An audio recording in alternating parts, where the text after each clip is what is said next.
Washington entend peser sur la conduite de la guerre. L'augmentation de l'aide humanitaire distribuée à Gaza est présentée comme un succès, aussi bien à la Maison-Blanche qu'au département d'État. Hier, 304 camions d'aide sont entrés à Gaza, soit le plus grand nombre de camions en une seule journée depuis le début du conflit.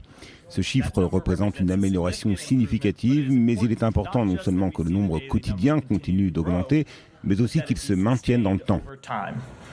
Selon certains analystes politiques, le locataire de la Maison-Blanche a cédé à la pression d'une frange du Parti démocrate. Le 4 avril dernier, sur CNN, Elizabeth Warren, sénatrice démocrate appartenant à l'aile radicale du parti, a donné sa vision de la guerre de défense menée par Israël contre les terroristes du Hamas. Nous ne pouvons pas continuer sur cette voie. La politique du Premier ministre Netanyahou consiste à affamer des centaines de milliers de Palestiniens, de femmes et d'enfants à Gaza pour servir ses intérêts personnels. Ce que nous devons faire, c'est mettre en place un cessez-le-feu, récupérer les otages, acheminer l'aide humanitaire à Gaza et nous devons le faire maintenant. Chaque jour est crucial. Lors d'un événement au centre islamique de Boston, le public presse l'élu démocrate sur la question de savoir si Israël commet un génocide ou non. Elizabeth Warren finit par répondre qu'elle est convaincue que si des institutions internationales cherchaient des preuves de génocide, elles en trouveraient.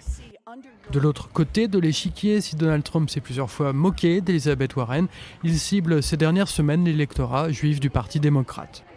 Dans une interview donnée à la chaîne conservatrice Real America's Voice, le candidat républicain ex-président dit voir une contradiction entre la judéité et le fait de voter démocrate. Toute personne juive qui vote pour Biden n'aime pas Israël et franchement, il faut lui parler. Comment une personne juive peut voter pour Biden ou pour un démocrate alors qu'ils sont du côté des Palestiniens à 100%? C'est peut-être simplement une mauvaise habitude de voter pour un démocrate.